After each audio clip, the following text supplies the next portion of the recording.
everyone. Please let me welcome you to the Arnold lot.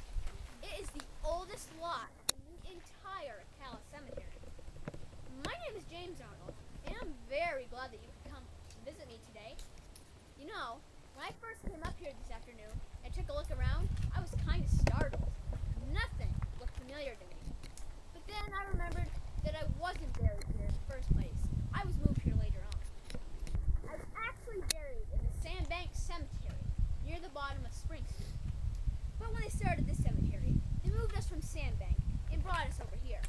Boy, I can still remember that ride. Was it ever bumpy coming over those old dirt roads in the back of that horse-drawn hearse? I was sure glad to get here.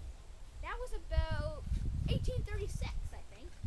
Before this cemetery was started, there were several small cemeteries around town, and some people even had family cemeteries on their property. My brother George and my brother Thomas and I were all buried at Sandbank Cemetery, and then dug up and moved here later on. Now we have the three oldest graves in the entire cemetery.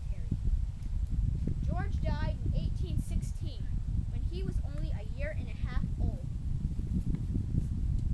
And Thomas died in 1829, when he was 19. I died in 1833, when I was only 9 years old.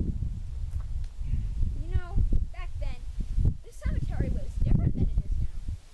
Then, this part of the cemetery was in the front. When I was brought here, the entrance was right over there, about where that white building is now. You got here by going to the top of Hinkley Hill and going in the road from there. And that line of big pine trees behind me was the boundary line for the back of the cemetery. In fact, if I can remember correctly, there was a farm beyond those pine trees.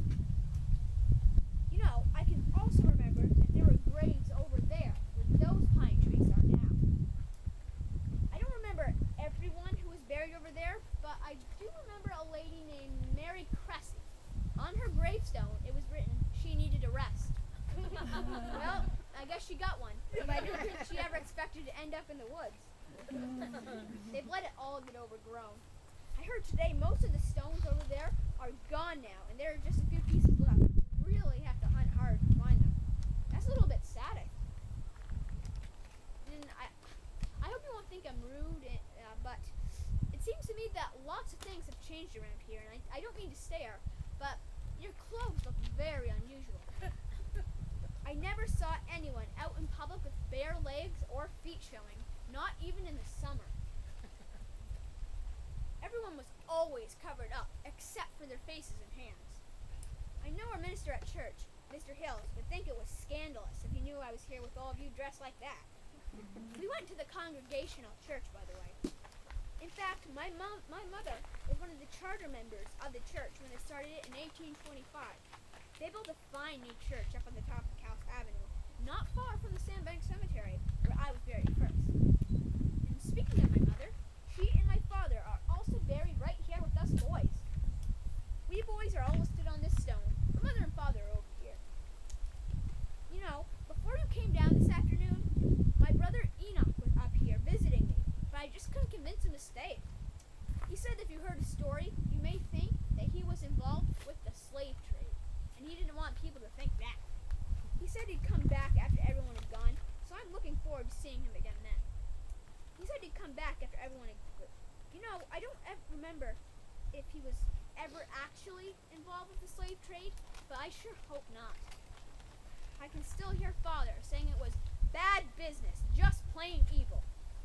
Anyway, the story of how he died is a little bit interesting, and perhaps you'd like to hear it? If you all gather around and listen closely, I'll tell you all about it. Well, it goes like this. Enoch, after he got older, grew to love the sea and all the ships that would come down to dock at the wharves every day right here in Calais. He told me that he would even try to sneak off and run down to the waterfront, even though Mother and Father warned him not to go near the docks. And even though Father had tanned his hide a couple times when he'd gone down there and been caught. Well, there's no keeping him away from the water, I guess, because when he was about 16 years old, Enoch ran off to sea. Now, the very last ship he signed on to before he died was a brig named the Charles J. Dack. The captain was a man named Daniel Richardson, and Enoch had come across him down in Delaware, and he was looking for a berth on a new ship. Enoch said that Captain Richardson was a fair man, and not too hard to work for, as long as he followed orders. Enoch liked him. Well, one night, Enoch was aboard the Charles J. Dow, down in the port of Windsor. He'd been working most of the day, taking on a full cargo of important pine lumber, and they were setting out for Jamaica on the next tide, bound for Port Maria. Enoch said the crew was feeling skittish about the voyage. Someone had even told him that the ship was cursed, and they were all afraid that something might go wrong. Everyone except Enoch, of course. Well, at least that's how he told it.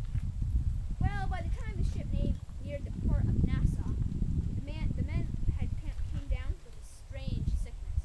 Nearly every man on board was sick. So finally, the captain was forced to put into Nassau to find help for his men. Well, it seems that there just wasn't much help for them, because almost as soon as the vessel landed, many of the men died, including my brother Enoch. Enoch told me he remembered some of the men saying this was the curse they'd heard about, but Enoch said that it wasn't, and they just all caught some strange sickness down there in the Caribbean. Who knows? There's no way to find out now. Well, anyways, I guess the captain was a good man, at least to Enoch. He knew that Enoch had a family back home in Calais, so he wanted to get his body home for burial. So he put his body in a barrel of rum, preserved it.